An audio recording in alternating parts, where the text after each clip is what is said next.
속보, 이강인 역대급 충격 파장. 맨시티 에이스 이겼어. 이강인 맨시티 에이스 이겼다. 진짜 역대급 충격의 축구계 초토화.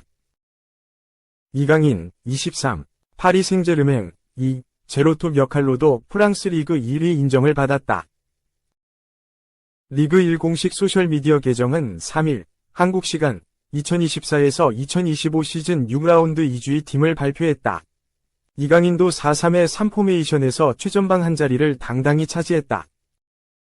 앞서 이강인은 축구 통계 매체 후스코어드.com이 뽑은 리그 1 베스트 11에도 선정됐다. 자체 산정한 평점을 기준으로 꾸린 4-4의 이 포메이션이었다. 이강인도 빠지지 않았다. 그는 평점 9.02점을 기록하며 공격수 자리에 이름을 올렸다. PSG 선수로는 이강인뿐만 아니라 브래들리 바르콜라 9.66점, 과 아슈라프 하키미 8.19점도 포함됐다. 스타드 랜전 활약의 결과다. 이강인은 지난달 28일 프랑스 파리 파르크 데 프랭스에서 열린 렌과 맞대결서 커리어 최초로 다이빙 헤더 득점을 터뜨리며 PSG 위 3에서 1승리를 이끌었다. 6경기 무패를 달린 PSG는 승점 16, 5승 1무로 리그 선두 질주를 이어갔다. 이날 이강인은 평소와 조금 다른 역할을 맡았다.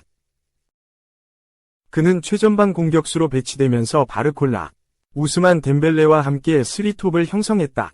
이강인의 다재다능함을 높이 평가한 루이스 엘리케 감독이 그에게 펄스9, 가짜 9번 역할을 맡긴 것.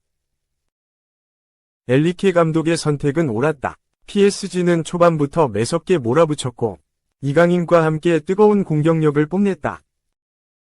바르콜라가 스타트를 끊었다. 그는 전반 30분 역습 공격에서 정확한 가마차기 슈팅으로 골망을 가르며 선제골을 터뜨렸다. 이강인도 득점포를 가동했다. 후반 13분 바르콜라가 가마찬 슈팅이 골대를 때리고 나왔다.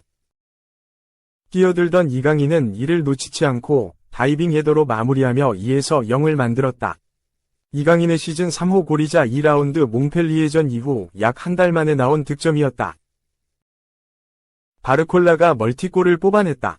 그는 후반 23분 아슈라프 하키미가 올려준 땅볼 크로스를 침착하게 밀어넣으며 다시 한번 득점을 올렸다. 사실상 승부를 결정짓는 쐐기골이었다.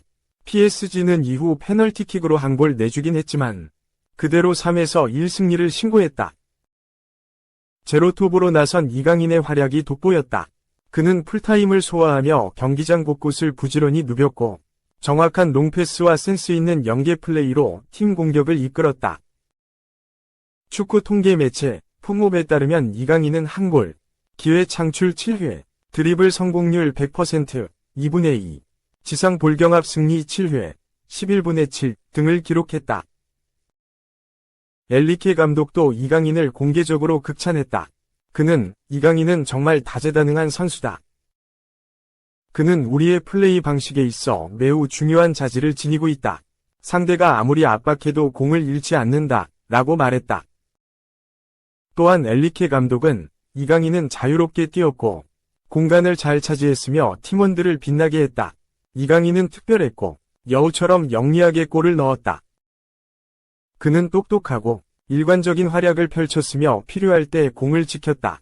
무엇이든 할 줄 아는 특별한 선수다. 정말 완벽한 경기였다. 난 매우 만족한다. 라고 찬사를 보냈다. 엘리케의 왕자라는 칭호까지 새로 생겼다. 스페인, 아스는 이강인, 루이스 엘리케의 왕자. 이강인은 랜전에서 엄청난 활약을 펼친 뒤 엘리케 감독의 신뢰를 얻었다. 그는 가짜 9번으로 뛰면서 득점까지 올렸다. 라며 이강인은 화려한 퍼포먼스를 펼치며 기회를 놓치지 않았다. 그는 마르코 아센시오와 곤살로 하무스의 부상 이후 가짜 9번으로 굳게 자리 잡았다. 라고 강조했다.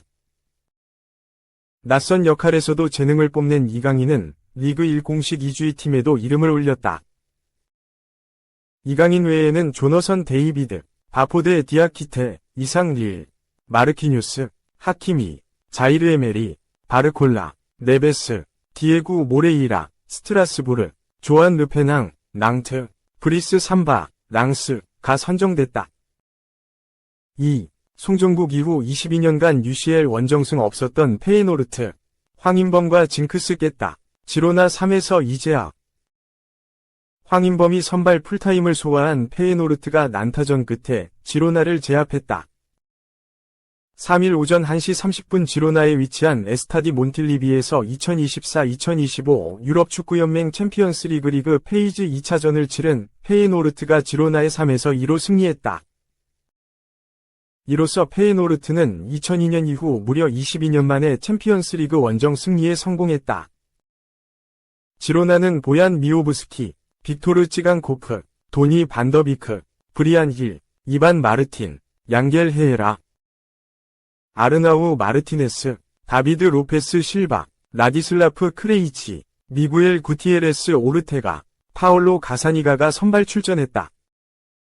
페예노르트는 4-3의 3전형에 이고르 파이샹, 우에다 아야세, 이브라힘 오스만 스리톱을 내세웠다. 크빈턴 마디로, 황인범, 안토니 밀란보가 중원에 섰고 우고 부에노, 다비드 한츠코, 토마스 베일런, 조르단 로톰바, 티몬 벨레노이터가 선발로 나섰다. 먼저 득점한 건 지로나였다. 전반 18분 코너킥 혼전 상황에서 상대 수비 발 맞고 떨어진 공을 골대 앞에서 로페스가 차 넣었다. 그러나 페예노르트는 곧바로 만회했다. 오른쪽에서 올린 파이샹의 프리킥이 헤에라 맞고 그대로 자책골이 됐다.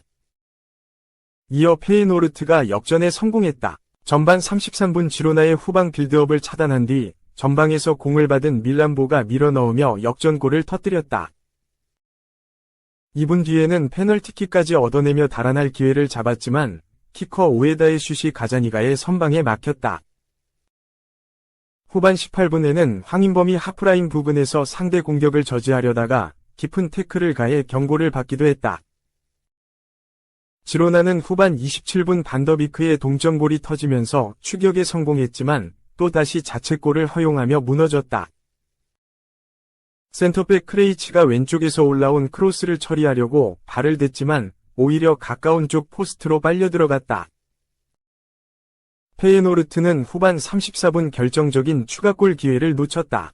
오른쪽에서 황인범이 올려준 크로스가 로통바에게 정확하게 연결됐지만 머리에 제대로 맞히지 못했다.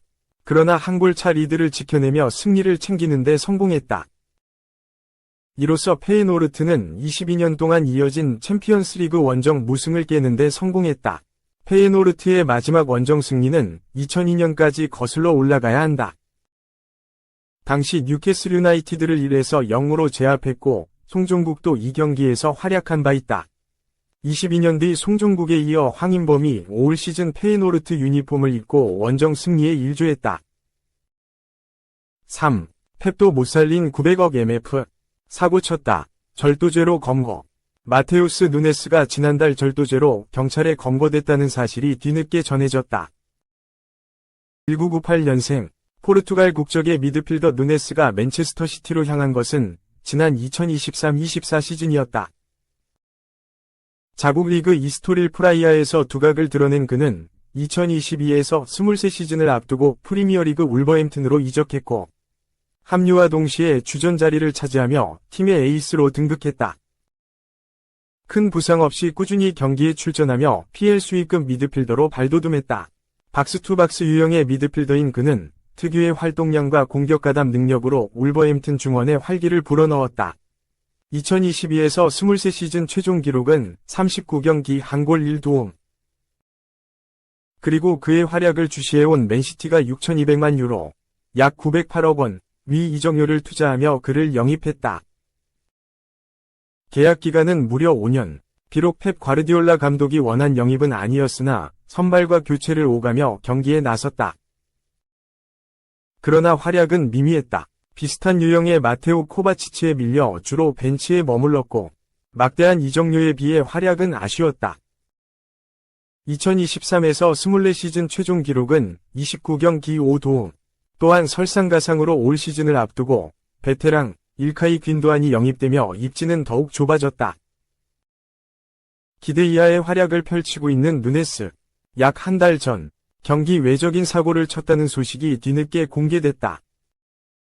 글로벌 매체 골닷컴은 2일 한국 시간 스페인 엘문도를 인용해 누네스는 지난 9월 마드리드의 한 나이트클럽에서 다른 남성의 휴대폰을 훔친 혐의로 경찰에 체포됐다.